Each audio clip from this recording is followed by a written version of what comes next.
Hi students, this week we're talking about Asia during the early modern period. So really we're looking at the period from about 1500 to 1900.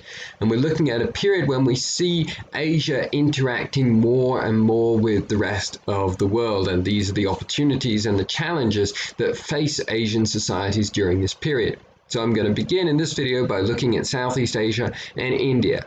Southeast Asia is increasingly exposed to Western influences as the Portuguese expand their influence in the Indian Ocean. 1509, the Portuguese defeat the Ottoman Empire at the Battle of Diu, that's spelled D-I-U. And this is a significant battle. It's one of the most significant battles in history because it ensures Portuguese control of the Indian Ocean, Portuguese influence over the Indian Ocean for the next two and a half centuries. And so from this point onwards, you're going to see the Portuguese expanding their influence across this region. But the Portuguese are not powerful enough to take on local rulers in India or Southeast Asia, and they know this. And so the empire that they create in Southeast Asia is not going to be a land empire. Instead, it's going to be an empire based on trade and creating enclaves along the coasts where they will do business with merchants and with political leaders in Southeast Asia and India. And of course, the Portuguese will exercise an influence in these regions, a political influence, but they're not ruling over these regions. And so in particular, in the case of Southeast Asia, you see the expansion of Portuguese influence in Java and in Indonesia. You see the rise of trade through the Spice Islands, particularly with pepper and nutmeg, but then also extended to precious metals like copper, tin, and gold, and extended to other Western nations. Soon after the Portuguese have established themselves in the Indian Ocean, we find that the English and the French and the Dutch will be doing the same thing. And so we find from an economic perspective, the influence of European trade with Southeast Asia. Then we also see other Asian influence and Middle Eastern influences in the religion of Southeast Asia. We see the continued expansion and adoption of Buddhism, which is becoming the dominant religion in Burma and Laos and Cambodia. And then further to the south in Indonesia, we see the adoption of Islam. And so these are the ways in which we see Southeast Asia being exposed to outside influences. One part of Southeast Asian civilization that remains the same is the society. This remains a society that's oriented very heavily around the nuclear family and which has limited social stratification. So we see much more equality in this region of Asia than in other regions of the continent. When we turn to India, we find a region that is still divided, chaotic, disorganized after the conquest of Timur. Remember, that's where we ended last time, where Timur is this war leader, very successful general, very brutal general, kind of post-Mongol ruler who enters into India and sacks the city of Delhi. Great loss of life, kind of destruction of political order in India.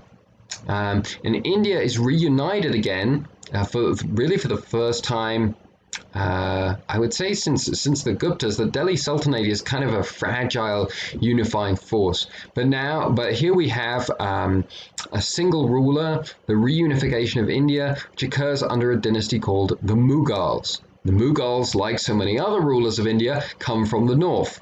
They leave the region of Persia that they inhabited, partly to get away from the Mongols and the Ottomans, and they moved down into India, led by a man named Babar, B-A-B-A-R.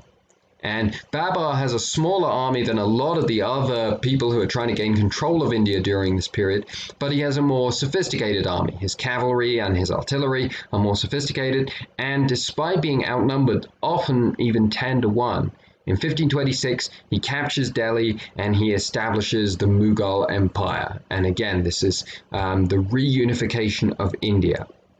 The height of the Mughal Empire's success occurs during the reign of Akbar the Great, the son and heir of Babur, the founder of the dynasty.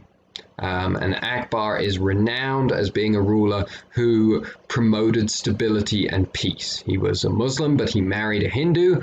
His way of ruling combined an Islamic focus on law with a Hindu focus on hierarchy, so you see much greater social stratification, much less equality in this society than in Southeast Asia, but it's understood that this provided the structure that was necessary to govern such a large population in such a large area in peace.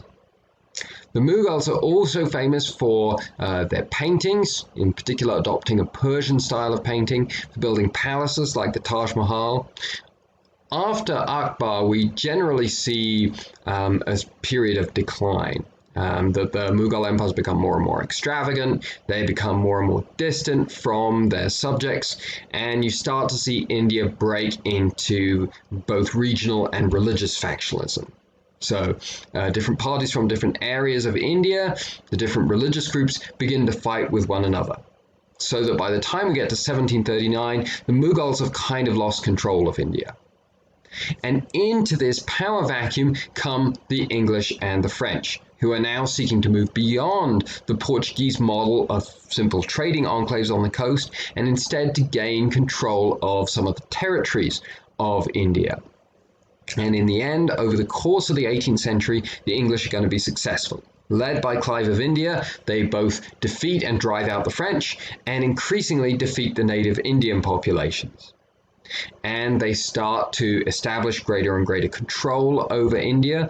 And in particular, they adopt the practice of producing cotton in India. Which hadn't been a product that Western nations have been trading for in India before. Now, as your textbook points out, English rule in India brings some important benefits for this society. Wages typically increase, at least for the poorest people. Education, access to education increases.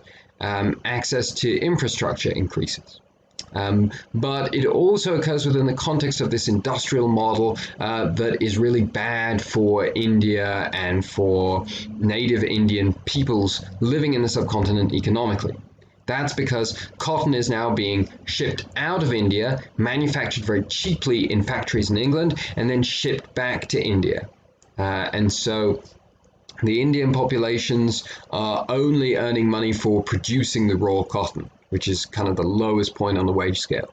Then they're having to buy the cotton that was produced in India but has been manufactured in England and now has a higher price levied on it. And so this means that although you can say that the poorest people in Indian society became more wealthy as a result of English rule, in general, we see an increase in overall poverty of this society.